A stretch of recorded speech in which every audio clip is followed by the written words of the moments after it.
कहते हैं लाइफ में एक बार लद्दाख जरूर जाना चाहिए। आप में से बहुत लोग लद्दाख घूम भी चुके होंगे और बहुत लोगों का ड्रीम टूर होगा लद्दाख टूर। कैसा हो अगर आपको इस वीडियो में लद्दाख टूर की A to Z जानकारी मिल जाए। कैसे जाना है, कब जाना बेस्ट रहेगा, कितना खर्चा होगा, कितना समय लगेगा, बाइक रेंट पर कैसे लें, अपनी बाइक कैसे लेकर जाएं, अपनी कार से कैसे जाएं, सबसे सस्ता तरीका क्या है लद्दाख टूर करने का, कैसे बस से लद्दाख टूर कर सकते हैं। सारी जानकारी रूट से लेकर बजट तक और पैकिंग से लेकर परमिट तक की पूरी जानकारी इस वीडियो में मौजूद है। आप लद्दाख कभी भी घूमने चले जाना, लेकिन ये वीडियो अगर आपने आखिर तक देखी तो आप घर बैठे लद्दाख घूम लेंगे। वीडियो अच्छी लगे तो लाइक करिएगा, चैनल पर नए हैं तो चैनल को सब्सक्राइब जरूर करें, साथ में बेल आइकन दबाने के बाद ऑल बटन पर क्लिक जरूर करिएगा ताकि आने वाली वीडियोस के नोटिफिकेशन आपको मिलते रहे, क्योंकि ऐसी ही informative video MS vlogger YouTube channel पर हर हफ्ते आती हैं। तो चलिए मेरे साथ चलते हैं लद्दाख। तो फ्रेंड्स बारालाचा पास पहुंच चुके हैं। ये देखो सफ़ेद बर्फ़ की चादर, मज़ा आ गया यहाँ आने के बाद। नकीला पास, एल्टीट्यूड 15,547 फीट। अब यहाँ देखो बाइक फंसेगी, इनोवा ऑलरेडी फंसी हुई है। इधर ले आओ। मैं आपको लद्दाख टूर के सारे तरीके बताऊंगा, जो आपको बेस्ट लगे आप उसे इस्तेमाल कर सकते हैं। अगर आप बहुत दूरी पर हैं, आपके पास समय कम है, आपको एडवेंचर का भी उतना ज्यादा शौक नहीं है, तो आप फ्लाइट से आ सकते हैं। दिल्ली से बहुत सी फ्लाइट है जो डायरेक्ट लेह तक आती हैं। सुबह 5 बजे से लेकर 11 बजे के बीच में काफी सारी फ्लाइट्स हैं। 1 घंटा 20 मिनट लगता है दिल्ली से लेह तक पहुंचने में। टिकट की बात करूं तो 8 से 10 हजार का टिकट बन जाता है दिल्ली से लेह लद्दाख तक का। अगर आप ट्रेन से आने का प्लान कर रहे हैं तो देखिए लद्दाख में ट्रेन नहीं चलती है, इसलिए यहाँ का जो नजदीकी रेलवे स्टेशन है वो चंडीगढ़ है। चंडीगढ़ से लेह की दूरी 702 किलोमीटर है। दूसरा रेलवे स्टेशन है पठानकोट से 720 किलोमीटर की दूरी पर लेह मौजूद है। एक और रेलवे स्टेशन है जम्मू रेलवे स्टेशन, वहाँ से 666 किलोमीटर की दूरी पर लेह लद्दाख है। और श्रीनगर से 418 किलोमीटर की दूरी पर। आप किसी भी रेलवे स्टेशन पर हो, आपको आगे की पूरी जर्नी बाय रोड ही करनी पड़ेगी। चलिए बाय रोड आप बात करते हैं कि लद्दाख कैसे आ सकते हैं। अगर आप बाय रोड लद्दाख टूर करने वाले हैं तो 4 रास्ते हैं। पहला रूट है कश्मीर रूट। आप दिल्ली से जम्मू, श्रीनगर, कारगिल होते हुए लेह जा सकते हैं और सेम उसी रास्ते से वापस भी आ सकते हैं। इस पूरे टूर में आपको करीब 3100 किलोमीटर ट्रेवल करना पड़ेगा। दूसरा रास्ता है कि आप कश्मीर साइड से लेह लद्दाख घूमने जाइए और मनाली साइड से वापस आ जाइए। इसमें करीब 2900 से 3000 किलोमीटर आपको ट्रेवल करना पड़ेगा। तीसरा रास्ता है कि आप मनाली साइड से जाइए और कश्मीर साइड से वापस आइए। इसमें भी करीब आपको 2900 से 3000 किलोमीटर ट्रेवल करना पड़ेगा। चौथा रास्ता है कि आप मनाली साइड से लेह लद्दाख जाइए और मनाली साइड से ही वापस आ जाइए। इसमें करीब 2500 से 2600 किलोमीटर आपको ट्रेवल करना पड़ेगा और आपका पूरा लद्दाख टूर हो जाएगा। ये वाला रूट मुझे सबसे परफेक्ट लगता है, आप भी इसको इस्तेमाल कर सकते हैं। एक तो सबसे छोटा रास्ता है, एडवेंचरस भी है, बाइक राइडर्स भी मोस्टली इसी रूट को फॉलो करते हैं और जो बसेस चलती हैं वो भी इसी रास्ते से चलती हैं, यानी मनाली से लेह और लेह से वापस मनाली आती हैं। कश्मीर साइड से जाना या कश्मीर साइड से वापस आना तब अच्छा है अगर आपका प्लान है कि आपको कश्मीर भी घूमना है, आपके पास समय ज्यादा है, बजट ज्यादा है, तो आप कश्मीर साइड का भी ट्राई कर सकते हैं। लेकिन अगर आपके पास समय कम है, बजट में आप अच्छा टूर करना चाहते हैं जहां आपको ट्रैवलिंग भी कम करनी पड़े, एडवेंचर भी ज्यादा हो जाए, तो मनाली साइड से जाइए और मनाली साइड से वापस आ जाइए। ये सबसे परफेक्ट रूट रहता है। रूट भी तय हो चुका है कि हमें किस रूट से लेह लद्दाख घूमने जाना है, कैसे जाना है। चलिए अब वो बात कर लेते हैं। बाय रोड जाने के 3 तरीके हैं। आप अपनी कार से भी जा सकते हैं, आप बाइक से भी जा सकते हैं, आप बस से भी लेह लद्दाख जा सकते हैं। मैं तीनों तरीकों की पूरी जानकारी आपको देता हूँ। अगर आप कार से आना चाहते हैं, अपनी कार लेकर आना चाहते हैं तो परफेक्ट ऑप्शन है, आप लेकर आ सकते हैं। लेकिन मैं एडवाइस देना चाहूंगा कि आप सेडान गाड़ी लेकर मत आइएगा, क्योंकि बहुत प्रॉब्लम आपके साथ हो सकती है। क्योंकि सेडान गाड़ी की ग्राउंड क्लियरेंस बहुत कम होती है, जगह जगह बड़ी बड़ी वाटर क्रॉसिंग होती है, तो ऐसे में सेडान गाड़ी के फंसने का खतरा बना रहता है। सेडान से बेहतर तो हैचबैक रहती है, वो हल्की होती है और निकल जाती है। SUV की तो बात ही अलग है, SUV लेकर आप आ सकते हैं। बाकी डिपेंड करता है आपके ड्राइविंग स्किल पर। अगर आप बाइक से आना चाहते हैं तो बाइक भी दो तरह की है, या तो अपनी बाइक लेकर आ सकते हैं या फिर रेंटेड। अगर अपनी बाइक लेकर आते हैं तो उसके प्रॉपर कागज आपको लेकर आने पड़ेंगे, आरसी आपको लेकर आनी पड़ेगी, आपका डीएल होना चाहिए, इंश्योरेंस पोल्यूशन भी कंप्लीट होने चाहिए। अगर आपकी बाइक आपके नाम नहीं है, फैमिली में किसी के नाम है, तो भी कोई दिक्कत नहीं है, आप उसे ला सकते हैं, लेकिन आपके पास आरसी प्रॉपर होनी चाहिए।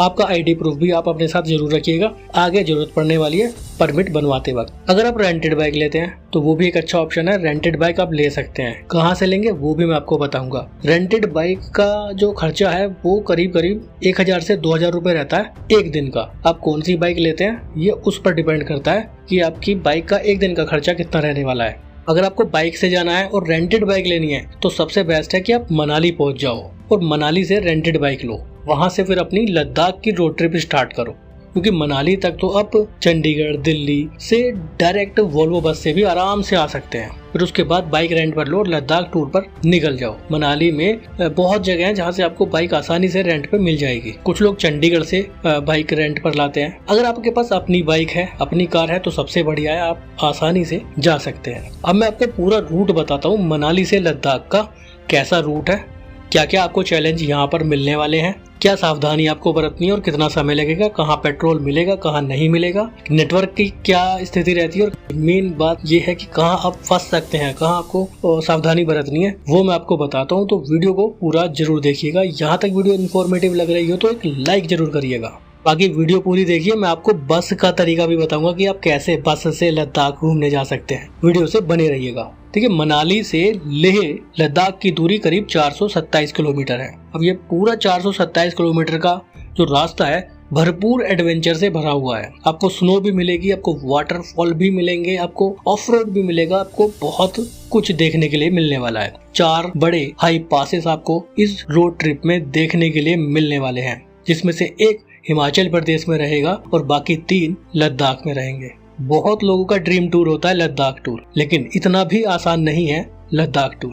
आपने बहुत सी रील में देखा होगा कि हमें तो ऑक्सीजन ही लद्दाख में मिलती है, लेकिन सच में ऑक्सीजन का बहुत इश्यू रहता है लद्दाख में। तो थोड़ा सा प्रिपेयर होकर आइएगा इस टूर पर। ठीक है, मनाली से जब आप रोड ट्रिप शुरू करेंगे तो कोशिश कीजिए सुबह अर्ली मॉर्निंग आप निकल जाएं। मनाली से 70 किलोमीटर की दूरी पर आता है केलोंग। केलोंग लाहौल स्पीति की लाहौल वैली का मुख्यालय है। केलोंग के पास में ही पेट्रोल पंप भी है। अगर आपको बाइक में, कार में पेट्रोल फिल कराना है तो आप यहाँ से करवा सकते हैं। इसके आगे आपको पेट्रोल कहाँ मिलेगा, वो मिलेगा लद्दाख में। लेह से 30 किलोमीटर पहले केलोंग में पेट्रोल फिल करा लीजिए। एक्स्ट्रा फ्यूल आपको रखना है तो आप रख सकते हैं आपकी बाइक के माइलेज के अकॉर्डिंग।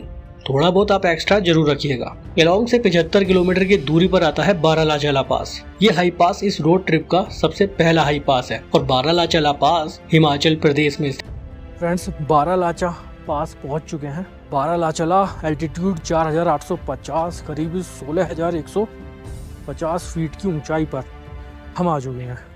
केलोंग और बारालाचा पास के बीच में कुछ जगहों पर वाटर क्रॉसिंग भी आपको देखने के लिए मिलेगी और ये वाटर क्रॉसिंग बहुत खतरनाक है। तो देखो, इनकी टियागो वहाँ पर फंस गई है। अब उन्हीं की वजह से हम लोग खड़े हैं। अगर हम पीछे होते तो मोमेंटम के साथ साइड से निकल जाते। चलो चलो चलो चलो चलो चलो चलो, बैक ले जाओ, बैक पीछे। तो देखो गाइज, ऐसे निकली वो गाड़ी, थोड़ी सी अटकी। गाइज, यहाँ इनोवा फंस गई है। पानी का फ्लो बहुत जाता है, इनोवा फंस गई है। उधर से बाइकर्स आ रहे हैं और ट्रक ना उधर से निकल गया है। ट्रक के लिए अलग रास्ता बन गया है, लेकिन उधर पानी का बहुत ज़्यादा फ्लो है। यहाँ पानी बहुत गहरा है।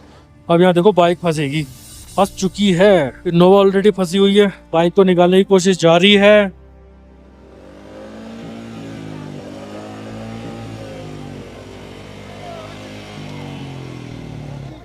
यहाँ से जगह है,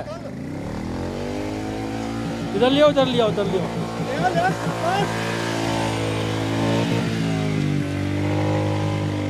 गाड़ी लेके बहुत बढ़िया। मोंटे भाई, वेरी गुड। हाँ, धनाधन गाड़ियाँ निकल रही हैं। एक इनोवा फंस गई है। ले जाओ, ले जाओ।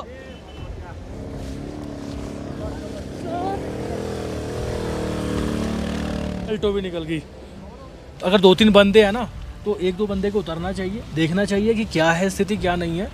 उसके हिसाब से आप गाड़ी को ऐसे बड़े बड़े जो पॉइंट है ना, जो बहुत ज़्यादा ऑफ रोड है, नदी बह रही है रोड पर, वहाँ से भी हैचबैक को निकाल सकते हैं। हो सकता है कि जब आप टूर शुरू करें ये वाटर क्रॉसिंग ना मिले तो फिर कहीं और मिलेगी, क्योंकि ये रास्ते ऐसे हैं यहाँ कब कौन सी नदी कौन सा वाटरफॉल रोड पर आ जाए कोई भरोसा नहीं रहता है। बारालाचा पास 15,912 फीट पर है। ऑक्सीजन का इश्यू यहाँ पर बहुत ज्यादा रहता है। अब तो बारालाचा पास में कैंप साइट भी बन चुके हैं। बारालाचा पास के बाद 32 किलोमीटर की दूरी पर आता है सरचू, और सरचू वो जगह है जो इस रोड ट्रिप की सबसे खास जगह है। देखिए, मैं आपको एक एडवाइस देना चाहता हूँ। आप मनाली से जब निकलते हैं तो पहला स्टॉप आप सरचू कर लीजिए। मनाली से करीब 180 किलोमीटर की दूरी पर सरचू है। आप एक दिन 180 किलोमीटर ट्रैवल करिए और सरचू स्टे कर लीजिए, क्योंकि मनाली से डायरेक्ट लेह आप फिर भी नहीं पहुंच पाएंगे, और सरचू के बाद कोई अच्छी जगह भी आपको नहीं मिलेगी रात में रुकने के लिए। तो पहला स्टॉप आप सरचू करिए। सरचू में बहुत सारे कैंप्स हैं, बहुत सारे आपको रुकने के ऑप्शंस मिल जाएंगे। सबसे मिनिमम यहाँ पर रुकने का जो खर्चा है वो 200 रुपए पर हेड रहता है। आराम से आप यहाँ लेट जाइए, आराम से एक रात बिता सकते हैं। फूड भी आपको यहीं पर ही मिल जाएगा। सरचू एक बॉर्डर है हिमाचल प्रदेश और लद्दाख का। सरचू पार करने के बाद आप लद्दाख में एंटर कर जाएंगे, तो ये एक बेस्ट पॉइंट रहता है रुकने के लिए। जब आप सरचू पहुंचते हैं तो वहां पर 2 चेक पोस्ट आपको देखने के लिए मिलेंगी। पहली चेक पोस्ट हिमाचल प्रदेश की रहेगी, वहां भी आपकी एंट्री होगी। दूसरी चेक पोस्ट लद्दाख की रहेगी, वहां भी आपकी एंट्री होगी। आपका गाड़ी नंबर, आपका नाम और कितने मेंबर हैं ये नोट किया जाता है कि कितने लोग हिमाचल प्रदेश से लद्दाख में एंट्री कर रहे हैं। वो एक डेटा गवर्नमेंट के पास पहुंच जाता है। एक बात बताता हूँ, इस समय मैं सरचू में हूँ, गाड़ी खड़ी है, और सरचू ना एक वो पॉइंट है जो बॉर्डर है हिमाचल प्रदेश का और लद्दाख का। अब इसकी क्या खास बात है, जब आप हिमाचल प्रदेश की सीमाओं में होंगे तब भी एक चेकिंग होगी जिसमें गाड़ी नंबर नोट किया जाता है, और फिर जब एक लोहे का पुल है जो मैंने पीछे आपको दिखाया था, उसको पार करने के बाद जब आप लद्दाख में एंट्री करेंगे तो एंट्री के जस्ट स्टार्टिंग में एक और चेकिंग है जो लद्दाख वालों की चेकिंग है। वहाँ भी वो गाड़ी नंबर नोट करते हैं, कितने मेंबर हैं ये नोट करते हैं। उसके बाद आगे हम आ चुके हैं। आगे का नज़ारा कुछ ऐसा है, काफ़ी सारे फूड पॉइंट है और रुकने की भी व्यवस्था यहाँ पर मौजूद है। सरचू में लंच कर लिया, चलते हैं अब आगे। ज़्यादा देर नहीं रुकेंगे, थोड़ा थोड़ा स्टॉप लेते रहेंगे, और खाने में पराठे खाए, सब्जी खाई, चाय पी, इतना ही खाना चाहिए। एक पराठा खाया, इससे ज़्यादा खाएंगे तो हैवी हो जाएगा, हाई पासेस के लिए सही नहीं है। ये जो पहाड़ आप देख रहे हैं ना, ये जांस्कर रेंज है हिमालय पर्वत की। तो जैसा कि मैंने आपको बताया कि आपका पहला स्टे सरचू करेंगे तो आपको बहुत फायदा होगा। नेक्स्ट डे आप सरचू से निकल जाइए लद्दाख टूर पर। आज आप आराम से सरचू से लद्दाख लेह पहुंच जाएंगे। सरचू से 24 किलोमीटर की दूरी पर आता है गाटा लूप।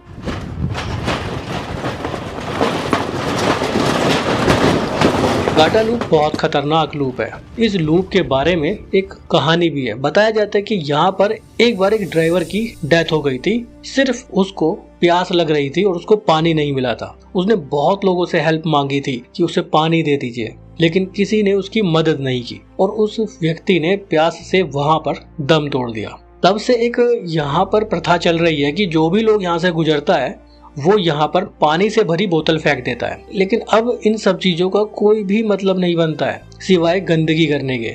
यहाँ पर प्लास्टिक की बोतलें फेंकना यहाँ पर सिर्फ गंदगी करने के अलावा और कुछ नहीं है, क्योंकि जब उस व्यक्ति को, उस ड्राइवर को प्यास लगी थी तो किसी ने हेल्प नहीं की। अब यहाँ पानी की बोतलें फेंकने का कोई भी मतलब नहीं बनता है। गाटा लूप एक बहुत ही खतरनाक लूप है। जिग-जैग फॉर्म में खड़ी चढ़ाई से होकर आपको गुजरना पड़ेगा। 21 से ज्यादा खतरनाक लूप है। रास्ते पर आप यहाँ पर ट्रक बहुत ज्यादा देखोगे। ये वही ट्रक है जो मनाली और लद्दाख के बीच में चलते हैं। यहाँ पर ड्राइव करना, यहाँ पर राइड करना बहुत बड़ा चैलेंज रहता है हमेशा।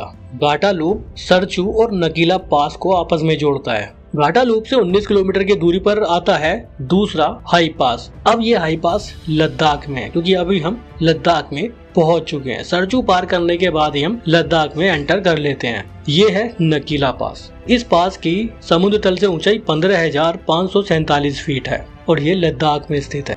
दिखाऊं मैं आपको नकीला पास का वो बोर्ड, अभी दिखाता हूँ। नकीला पास एल्टीट्यूड 15,547 फीट।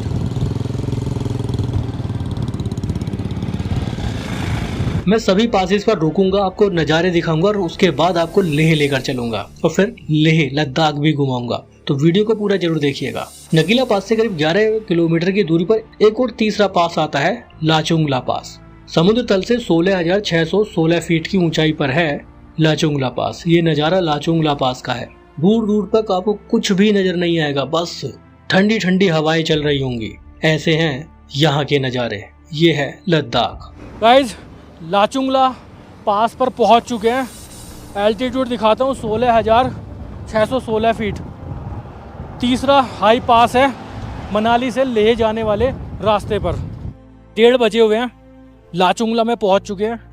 अब यहाँ से आगे एक और पास आएगा तांग लांगला, वो करीब 17,000 से ज़्यादा फीट पर है। लाचुंगला पास से जब हम आगे निकले तो 22 किलोमीटर की दूरी पर एक छोटा सा कस्बा आता है पेंग नाम का। इसे मिडवे पॉइंट के नाम से भी जाना जाता है। जितने भी ट्रक यहाँ रोड पर चलते हैं, जो भी लोग चलते हैं, वो यहाँ रुक जाते हैं क्योंकि यहाँ पर फूड के लिए कुछ ऑप्शंस हैं। खाने पीने के लिए आपको कुछ छोटे छोटे ढाबे बने हुए दिख जाएंगे। अगर आपको कुछ खाना है, पानी लेना है, तो वो आप यहाँ पर 15-20 मिनट या आधा घंटा रुक कर आराम भी कर सकते हैं। पेंग अपने आप में भी काफी हाइट पर है। पेंग की समुद्र तल से ऊंचाई करीब 15,000 फीट है। यहाँ पर कैंप के भी ऑप्शन है। अगर आप को रुकने की जरूरत पड़ती है तो पेंग भी रुक सकते हैं, लेकिन मेरे हिसाब से सरचू बेस्ट है। आप सरचू रुकिए और सरचू के बाद नेक्स्ट डे पूरा एक दिन में आप लद्दाख पहुंच जाएंगे, लेह पहुंच जाएंगे। पेंग से जब आगे चलते हैं तो हम पहुंचते हैं चौथे बड़े हाई पास पर, जिसका नाम है तांग लांगला। यहाँ बर्फ के अच्छे खासे नज़ारे देखने के लिए मिलते हैं और इस रोड ट्रिप का सबसे हाईएस्ट पास है तांग लांगला। समुद्र तल से 17,482 फीट हाइट पर है तांग लांगला। ये नज़ारे तांग लांगला पास के हैं। यहाँ गर्मियों में भी बर्फबारी हो जाती है। जब मई जून में चंडीगढ़ दिल्ली में भयंकर गर्मी पड़ती है ना, तो उस समय भी यहाँ स्नोफॉल हो जाता है। ये देखो Tang Langla, altitude 17,482 feet. You are passing through 12th highest pass of the world. बहुत ही ठंडी हवा, बहुत ही ठंडी हवा, बहुत ही गजब। भाई लोग फोटो लेने में लग गए हैं। मैं आपके लिए वीडियो रेडी कर रहा हूँ यूट्यूब के लिए। पेंग यहाँ से 65 किलोमीटर है, मनाली यहाँ से 364, चंडीगढ़ है यहाँ से 673, लेह 111। तांग लांगला से 32 किलोमीटर की दूरी पर रोमसे नाम की एक जगह आती है। उसके बाद 29 किलोमीटर की दूरी पर उपसी नाम का एक छोटा सा गांव आता है। बीच बीच में छोटे छोटे कई सारे अलग अलग गांव देखने के लिए मिलते हैं। और उपसी से 13 किलोमीटर की दूरी पर एक जगह आती है कारू नाम की। कारू लद्दाख टूर में एक बहुत महत्वपूर्ण जगह है। क्यों है वो भी बताता हूँ। कारू से एक रास्ता डाइवर्ट होता है पेंगोंग लेक के लिए। यहीं से पेंगोंग लेक के लिए रास्ता जाता है। अगर आप लेह से पेंगोंग लेक जाएंगे तो आपको वापस कारू आना पड़ेगा और कारू से ही रास्ता डाइवर्ट होता है। यहाँ से करीब 120 किलोमीटर की दूरी पर पेंगोंग लेक है और उसी रास्ते में एक और हाई पास देखने के लिए मिलता है। मैं इस रोड पर भी आपको लेकर चलूंगा, लेकिन पहले हमें जाना है लेह। कारू की खास बात एक और है, यहाँ पर पेट्रोल पंप भी है। यानी पहला पेट्रोल पंप हमने केलोंग के पास देखा था और केलोंग के बाद दूसरा पेट्रोल पंप कारू में है। इस बीच में कोई भी पेट्रोल पंप नहीं है। अगर आप कार बाइक से आते हैं तो फ्यूल टैंक फुल करा लीजिए। जरूरत पड़ती है तो एक्स्ट्रा कैरी करके भी ला सकते हैं, क्योंकि बीच में ना कोई पेट्रोल पंप मिलेगा और कुछ जगहों पर तो मोबाइल नेटवर्क भी काम नहीं करता है। कारू से करीब 35 किलोमीटर की दूरी पर हम पहुंच जाते हैं लेह। इस पूरे दिन के सफर को करते करते काफी थकान भी हो जाती है और लेह पहुंचते पहुंचते रात भी हो जाती है। ये कंफर्म है। लेह जो सिटी है ना, वो सिटी ही 11,500 फीट पर है। तो यहाँ अपने आप में ही आप काफी ज्यादा ऊंचाई पर होंगे। ये लेह के नज़ारे हैं।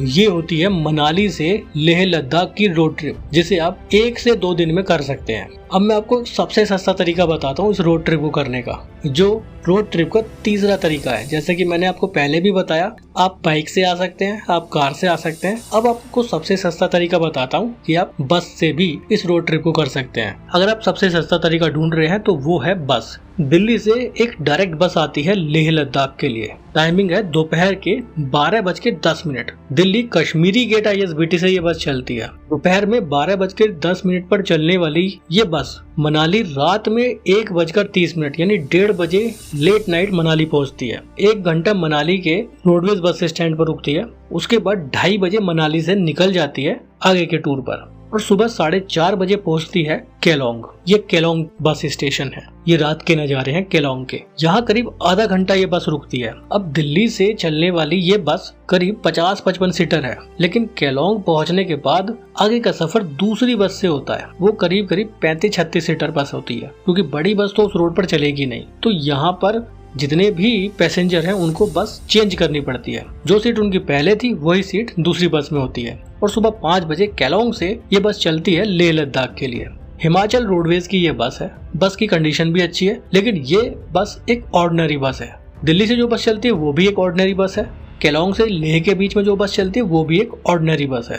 केलोंग से लेह की दूरी करीब 356 किलोमीटर है और ये बस इस पूरे रोड ट्रिप को करती है और रात को 8 बजे लेह पहुंच जाती है। बारालाचाला पास पर भी ये बस 5-10 मिनट के लिए रुकती है। लोग उतर के फोटोग्राफी कर लेते हैं। आगे पैंग में जाकर ये बस रुकती है। वहाँ किसी को कुछ खाना पीना होता है तो वो भी हो जाता है। बाकी कुछ दूसरे हाई पासेस पर भी रुकती है, लेकिन सभी हाई पासेस पर नहीं रुकती है, ताकि किसी भी पैसेंजर को कोई प्रॉब्लम ना हो। इस बस का किराया है 1850 रुपए दिल्ली से लेह के बीच में। आप चाहें तो डायरेक्ट दिल्ली से लेह तक का टिकट ले सकते हैं। आप ऑनलाइन भी बुकिंग कर सकते हैं हिमाचल रोडवेज की वेबसाइट से, या फिर आप कश्मीरी गेट के काउंटर से भी टिकट ले सकते हैं डायरेक्ट। ये बस जून में शुरू होती है और सितंबर तक चलती है। इसके अलावा एक और तरीका है, आप बस से इस टूर को कर सकते हैं। आप दिल्ली से या चंडीगढ़ से जहां से भी आते हैं मनाली तक वोल्वो बस से पहुंच जाइए और मनाली पहुंचने के बाद मनाली से केलोंग के लिए ई बस चलती हैं, इलेक्ट्रॉनिक बस चलती हैं। आप उससे मनाली से केलोंग पहुंच जाइए। अब केलोंग पहुंच जाने के बाद वहां पर मौजूद बस स्टैंड के काउंटर से केलोंग से मनाली जाने वाली बस का टिकट बुक कर दीजिए। ये जो बुकिंग काउंटर है सुबह 8 बजे खुल जाता है और शाम को 7 बजे तक खुला रहता है। दोपहर में आप यहाँ पहुंच जाइए। केलोंग से मनाली जाने वाली बस का टिकट बुक कर दीजिए। टिकट का किराया मात्र 659 रुपए रहता है केलोंग से लेह तक। अब आज रात आपको यहाँ रुकना पड़ेगा केलोंग में। केलोंग में रूम भी आपको 800 से 1000 रुपए मिल जाएगा। पहले टिकट बुक कर दीजिए, रूम ले लीजिए, आज रात केलोंग में आराम करिए। सुबह जल्दी उठिए, क्योंकि 5 बजे केलोंग से लेह के लिए बस निकल जाएगी। टिकट आपका बुक है, आप आराम से बस में बैठिए और निकल जाइए इस खूबसूरत एडवेंचरस जर्नी पर। ये लेह लद्दाख घूमने आने का सबसे सस्ता तरीका है। अब मैंने आपको सारे तरीके बता दिए लेह लद्दाख पहुंचने के। आप बस से आ जाइए, आप बाइक से आ जाइए, रेंटेड बाइक से आ जाइए, अपनी कार लेकर आ जाइए। जो आपको बेस्ट लगे आप उससे लेह आ सकते हैं। लेह तो पहुंच गए, अब बात आती है कि लेह में रुके कहाँ और कितने दिन लेह में हमें रुकना पड़ेगा। देखिए, लेह में होटल्स के प्राइस की बात करूं तो 1500 रुपए के आसपास रूम मिलने शुरू हो जाते हैं, जो 3000-4000 तक जाते हैं। रूम ले कहाँ, सबसे अच्छी लोकेशन कौन सी है रूम लेने की?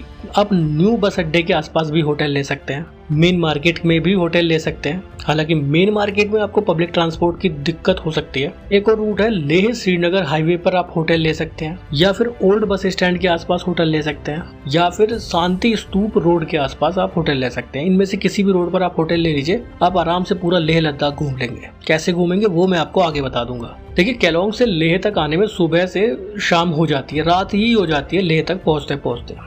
तो अब आपको कुछ नहीं करना है, सिर्फ होटल लेना और आज रात सिर्फ आराम करना है, क्योंकि पूरा दिन हम थक जाते हैं। नेक्स्ट डे का क्या प्लान रहेगा?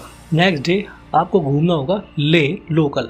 लेह का लोकल सिटी टूर आपको करना होगा और जितने भी लेह के लोकल साइट सीन हैं वो लेह से श्रीनगर जाने वाले हाईवे पर ही हैं। और लेह लोकल घूमने के लिए आपको कोई परमिट भी नहीं लगेगा। सबसे पहले आप घूमने जाइए हॉल ऑफ फेम। कैसे घूमेंगे वो भी मैं आपको बता दूंगा। हॉल ऑफ फेम बहुत अच्छी जगह है। 250 रुपए एंट्री टिकट है। 14 साल तक के बच्चों का कोई टिकट नहीं लगता है, ऊपर का 250 रुपए टिकट रहता है। इस टिकट की वैलिडिटी 7 दिन रहती है। आप आज टिकट लीजिए, अगले 7 दिन तक कभी भी घूमने यहाँ पर आ सकते हैं। अच्छी जगह है। अंदर एक म्यूजियम भी है, लाइट एंड साउंड शो भी होता है, आप उसे भी देख सकते हैं।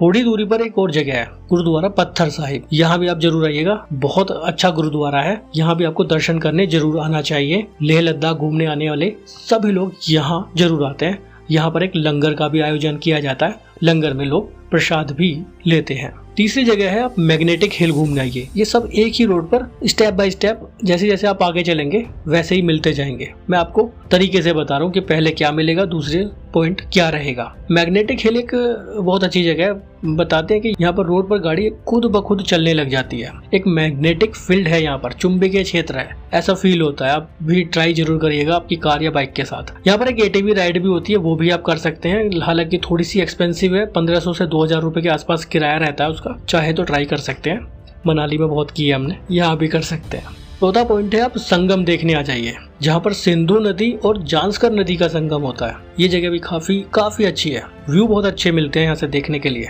यहाँ पर रिवर राफ्टिंग भी आप कर सकते हैं। लद्दाख के रिवर राफ्टिंग भी फेमस है, मनाली की भी फेमस है, और सबसे ज्यादा फेमस तो कहीं और की है। कमेंट में बताइएगा सबसे ज्यादा फेमस राफ्टिंग कहाँ की है। इसके बाद आइए आप शांति स्तूप देखने के लिए। शांति स्तूप आप देखेंगे 5 या 6 बजे तो अच्छा रहेगा, शाम के वक्त काफी अच्छा लगता है यहाँ से। और शांति स्तूप के ऊपर से जो सामने का स्पेस है, वहां से पूरे लद्दाख का बहुत ही शानदार नजारा देखने के लिए मिलता है। अल्टीमेट जगह है। शाम के वक्त यहाँ की खूबसूरती और भी ज्यादा बढ़ जाती है, तो शाम में आइएगा आप बहुत यहाँ से अच्छे व्यू देख पाएंगे।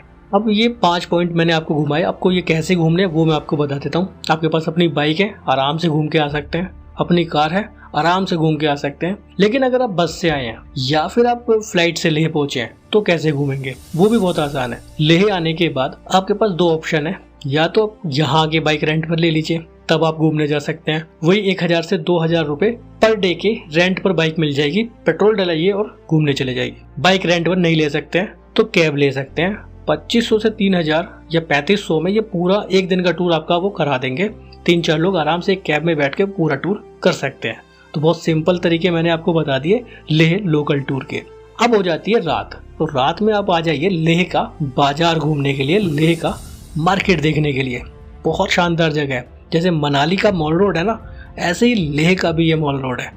बहुत अच्छी जगह है, घूमना चाहिए। कुछ एंटीक और यूनिक चीज आपको खरीदनी है तो यहाँ से खरीद कर लेकर जाइएगा। वो शायद आपके शहर में नहीं मिलेगी, वो सिर्फ लद्दाख लेह में ही मिलती हैं। ऐसी चीजें आप यहाँ से खरीद कर ले जा सकते हैं। यहाँ की दुकानों पर मैंने देखा यूपी के लड़के नौकरी कर रहे थे। यूपी के लड़के सभी जगह आपको मिल जाते हैं। और इस जगह खड़े होकर फोटो क्लिक करवाना मत भूलिएगा, क्योंकि लेह लद्दाख आप घूमने आए हैं उसकी पहचान यहीं इस बोर्ड के पास से होती है। शॉपिंग करनी है तो आज का दिन सबसे परफेक्ट है। आज शॉपिंग कर लीजिए जितनी भी करनी है। सही बताऊं तो लद्दाख घूमने के लिए लेह आने के बाद कम से कम 2 से 3 दिन लेह में रुकना ही चाहिए। उसके बाद कहीं दूसरी जगहों पर घूमने जाना चाहिए, ताकि हमारी बॉडी यहाँ के एनवायरनमेंट में ढल जाए, एक्लिमेटाइज हो जाए। जिस दिन आप लोकल लेह घूमेंगे उसी दिन आप अपना परमिट भी बनवा लीजिए आगे के टूर के लिए। परमिट कैसे बनेगा? 2 तरीके हैं, या तो आप ऑनलाइन परमिट निकलवा के पहले से ले जाइए, या फिर ऑफलाइन लद्दाख आने के बाद ही बनवा लीजिए। ऑनलाइन नहीं बनवाया है तो लद्दाख में परमिट कैसे बनेगा, चलिए वो बताता हूँ। सबसे आसान तरीका है, आप लेह के किसी भी साइबर कैफे पर पहुंच जाइए और उनको बोल दीजिए कि आपको लद्दाख घूमने का परमिट बनवाना है। आपको कुछ नहीं बताना है, सिर्फ आपको आपकी आईडी देनी है और उनको पैसे देने हैं, बस। सबसे आसान तरीका बताता हूँ, आप पूरे लद्दाख टूर का परमिट बनवा लो। आपको कोई टेंशन ही नहीं होगी। आप फिर किसी भी रोड पर अपनी कार बाइक लेकर घूमने निकल जाना, आपको कोई रोक टोक नहीं होगी। कम से कम 4 से 5 दिन का परमिट बनवा लीजिए। करीब 12 अलग अलग रोड का परमिट बन जाता है अगर आप पूरा परमिट बनवाते हैं। कोई कंफ्यूजन नहीं रहेगा। आप किसी भी रोड पर कहीं भी कार बाइक लेकर जा सकते हैं, कोई रोक टोक नहीं होगी, क्योंकि आपके पास परमिट रहेगा। यहाँ के साइबर कैफे से परमिट बनवाने का फायदा ये भी है कि एकदम ऑथराइज्ड बढ़िया परमिट बनेगा, कोई दिक्कत नहीं होगी। और फिर यहाँ आए हैं तो यहाँ के लोगों के लिए भी कुछ हेल्प बनती है। एक मेंबर का परमिट करीब 600 से 700 रुपये में बन जाता है पूरे लद्दाख का। 12 अलग अलग रोड का परमिट बनता है, कोई दिक्कत नहीं होगी। 600-700 रुपये पर हेड कोई बहुत ज्यादा नहीं है पूरे लद्दाख टूर के लिए। और एक जरूरी बात, इस परमिट की 5 से 6 कॉपी आप फोटोस्टेट भी जरूर निकलवा लीजिए, क्योंकि अगर आपको कहीं देना भी पड़ता है तो आप दे सकते हैं। आपके पास बहुत सारे जेरोक्स रहेंगी। और जिस दिन आप लेह लोकल घूम रहे हैं उसी दिन आप इस परमिट को बनवा लीजिए, क्योंकि अगले दिन आपको दूसरी जगहों पर जाना है और सुबह सुबह परमिट नहीं बन पाएगा। अब नेक्स्ट डे यानी डे 3, अब आप यहाँ से जाइए नुब्रा वैली और खारदुंगला के टूर पर। आगे जाना चाहते हैं तो दीक्षित और तुर्तुकबुक तक भी जा सकते हैं। चॉइस आपकी है कि आपको किन किन जगहों पर जाना है। अपनी बाइक उठाइए, कार उठाइए, घूमने निकल जाइए। कुछ भी नहीं है, कैब हायर कर लीजिए, आराम से 3-4 लोग बैठिए और उनको बोल दीजिए आपको नुब्रा वैली का टूर करा के वापस ले छोड़ दें। सबसे बेस्ट रहेगा, ये भी पॉसिबल है। लेकिन अगर आप तुर्तुक जाना चाहते हैं तो आप रिटर्न नहीं आ पाएंगे, फिर आपको वहाँ रुकना ही पड़ेगा। रास्ते में आप घूमेंगे खारदुंगला पास, लद्दाख का सबसे हाईएस्ट पास, हाइट करीब 17,582 फीट। उसके आगे जाते हैं तो पहुंचते हैं दीक्षित। बड़ी सी बुद्ध की मूर्ति आपको यहाँ देखने के लिए मिलेगी। यहाँ के नज़ारे पूरी तरह से डिफरेंट रहते हैं, बहुत शानदार जगह है। एक शानदार रोड ट्रिप के बाद आप यहाँ पहुंचेंगे। तो उसके आगे अगर आप जाना चाहते हैं तो हुंदर तक जा सकते हैं। लद्दाख का रेगिस्तान है ये, ऊंट की सवारी करनी है तो आप यहाँ पर कर सकते हैं। बहुत ज्यादा एडवेंचर पसंद है तो आप फिर आगे निकल जाइए, तुर्तुक पहुंच जाइए। तुर्तुक कारगिल युद्ध में भारत के पास वापस आया था। अब ये नुब्रा वैली का ही एक हिस्सा है, आप चाहे तो यहाँ भी आ सकते हैं। लेकिन अगर आप तुर्तुक आते हैं तो आपको एक रात नुब्रा वैली एरिया में ही रुकना पड़ेगा। अदरवाइज आप दीक्षित तक घूमकर चाहे तो एक दिन में वापस लेह तक घूमकर जा सकते हैं। मेरे हिसाब से तो यही सबसे बेस्ट ऑप्शन है कि आप लेह वापस पहुंच जाइए। बाकी चॉइस आपकी है। कुछ लोग तो खारदुंगला तक ही आते हैं और खारदुंगला से ही वापस लौट जाते हैं। कुछ लोग दीक्षित तक आते हैं और फिर दीक्षित नुब्रा वैली घूमकर वापस लेह चले जाते हैं। कुछ लोग यहाँ रुकते हैं, यहाँ पर कैंप के भी ऑप्शन मिल जाते हैं। अगर आप नुब्रा वैली रुक गए हैं तो वहाँ रुक सकते हैं। अगर आप लेह आ गए हैं तो वापस आपके होटल में आकर रुक सकते हैं। नेक्स्ट डे आपको जाना होगा पेंगोंग लेक। देखिए, अगर आप नुब्रा वैली साइड में रुके हुए हैं तो नुब्रा वैली से पेंगोंग लेक की दूरी करीब 165 किलोमीटर है। लेकिन वो जो रोड ट्रिप है वो बहुत ज्यादा खतरनाक है, मैं रिकमेंड भी नहीं करता हूँ। बहुत ज्यादा रोड वहाँ का खराब है। अगर आप नुब्रा वैली से पेंगोंग लेक जाते हैं, बहुत खराब रोड है। इसीलिए मैं पहले बोल रहा था कि आप नुब्रा वैली घूमने के बाद वापस लेह आ जाइए। अगर आप लेह में मौजूद हैं तो लेह से करीब 148 किलोमीटर की दूरी पर पेंगोंग लेक आ जाती है। लेह से आपको कारू आना पड़ेगा 30 किलोमीटर और उसके बाद कारू से रास्ता डाइवर्ट हो जाता है पेंगोंग लेक का। शुरुआत का 55 किलोमीटर का रास्ता तो बहुत ही अच्छा है। हालांकि आगे रोड पर काम चल रहा है, अब तक तो रोड बन भी चुका होगा। बाकी उसके आगे का रास्ता काफी ज्यादा खराब था, एकदम टूटा फूटा, और ऑफ रोड का सामना हमें जगह जगह करने के लिए मिलता है। लेह से पेंगोंग लेक के बीच में एक और हाई पासेस आता है, चांगलांगला हाई पास। समुद्र तल से 17,688 फीट की हाइट पर है। ये जगह काफी ज्यादा खास है। रास्ते में आपको स्टे के ऑप्शन भी मिल जाएंगे। पेंगोंग लेक जाते वक्त एक जगह है दुर्बुक नाम की, वहाँ पर स्टे के ऑप्शन है। अगर किसी को रास्ते में रुकना है तो दुर्बुक में रुक सकते हैं। होम स्टे और कुछ होटल की फैसिलिटी यहाँ पर मिल जाती है। लेकिन इलेक्ट्रिसिटी का थोड़ा सा प्रॉब्लम यहाँ पर रहती है, क्योंकि सोलर पैनल से यहाँ पर इलेक्ट्रिसिटी प्रोवाइड की जाती है। दिन में लाइट नहीं रहती है, रात में आपका फोन आप चार्ज कर सकते हैं। बाकी एक लाइट वहाँ पर जल जाती है, बस सिर्फ इतनी लाइट्स वहाँ पर मौजूद रहती है। इस रोड ट्रिप को करने के बाद आप पहुंचेंगे पेंगोंग लेक। ये नज़ारा है पेंगोंग लेक का। 134 किलोमीटर लंबी ये झील बहुत खूबसूरत है। समुद्र तल से करीब 13,862 फीट की ऊंचाई पर यह झील है। भारत के लद्दाख से शुरू होती है और चीन तक ये फैली हुई है। इस झील का 2/3 हिस्सा चीन के पास है। खारे पानी की झील होने के बावजूद भी सर्दियों में जम जाती है।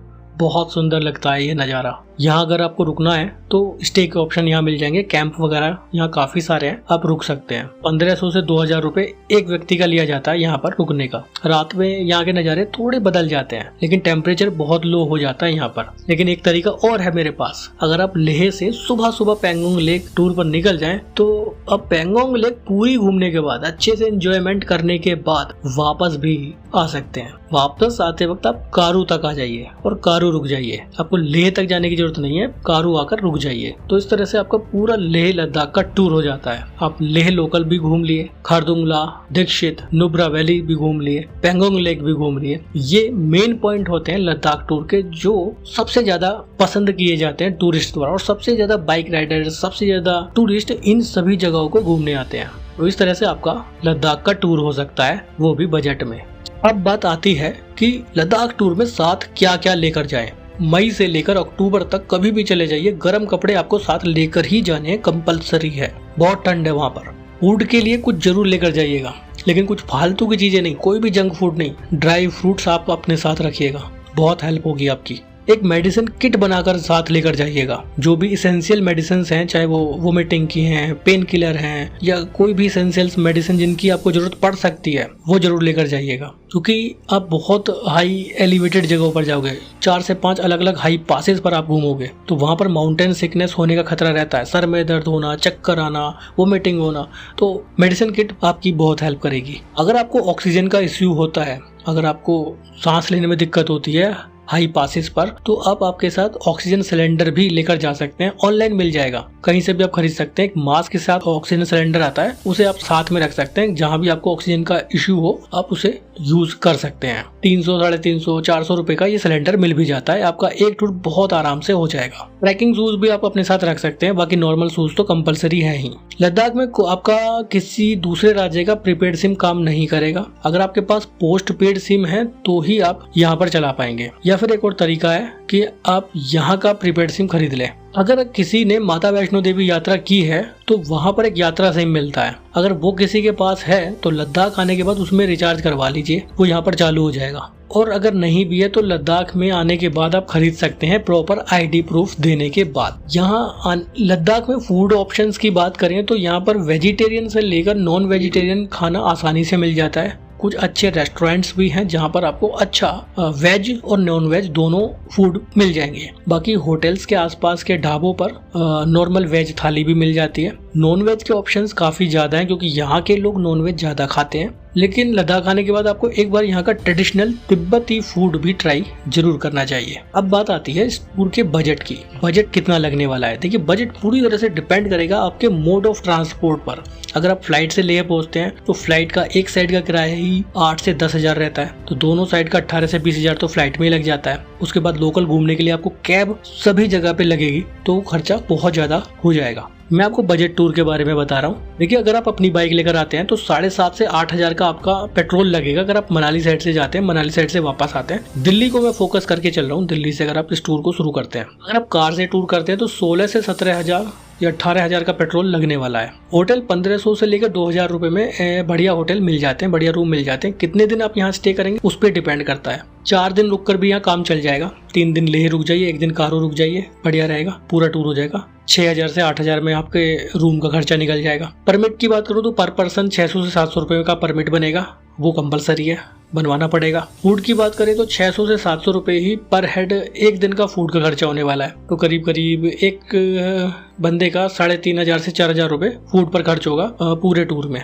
बहुत ज्यादा समय मैंने इस टूर में नहीं लगाया है। मैं 3 रात लेह में रुक रहा हूँ और 1 रात कारू में रुक रहा हूँ, तो पूरा लद्दाख टूर कवर हो जाता है। बाकी आपकी चॉइस, आप कितना भी समय लद्दाख के लिए दे सकते हैं, लेकिन इतने समय में भी आप पूरा टूर कर सकते हैं। बाकी आपकी बाइक कैसी है, कितना माइलेज देती है, आपकी कार कैसी है, कितना माइलेज देती है, आपका ड्राइविंग स्किल कैसा है, उस पर डिपेंड करेगा कि आप कितना फ्यूल खर्च करते हैं। होटल्स तो नॉर्मल मिल ही जाएंगे 1500-2000 रुपए में। बाकी फूड भी यहाँ पर बेसिक आपको फूड मिलता है। तो ये होता है बजट। आप अपने हिसाब से बजट आप सेट कर लीजिएगा कि कितना खर्चा आपका होने वाला है। मिनिमम बजट की बात करें, बाइक से अगर कोई टूर करता है, अपनी बाइक लेकर आता है और एक बाइक पे 2 लोग भी बैठ जाते हैं, तो आराम से पर हेड 10 से 12 हजार रुपए में पूरा लद्दाख घूम के जा सकते हैं। कार से भी आते हैं तो अपनी कार लेकर आते हैं तो 4-5 लोग गाड़ी में बैठे हुए हैं तो कॉस्ट और भी कम हो सकती है। अगर आप फ्लाइट से आते हैं तो कॉस्ट बढ़ जाएगी। बस से आते हैं और लद्दाख अगर बाइक रेंट पर ले लेते हैं तो कॉस्ट बहुत ही कम हो जाएगी। मुश्किल से 7-8 हजार रुपए में ही आप पूरा लद्दाख घूम भी सकते हैं। बाकी डिपेंड आप पर करता है कि आप कैसा टूर करना चाहते हैं। मिनिमम और बजट फ्रेंडली मैंने टूर आपको बता दिया है। वीडियो अच्छी लगी हो तो लाइक करिएगा, शेयर करिएगा उन सभी लोगों के साथ जिन्हें घूमने का शौक है। क्या पता इस वीडियो से उनकी कुछ हेल्प हो जाए। फिर मिलेंगे आपसे एक नई जगह पर, एक नई जगह की इंफॉर्मेशन के साथ। तब तक के लिए बाय, बहुत बहुत धन्यवाद।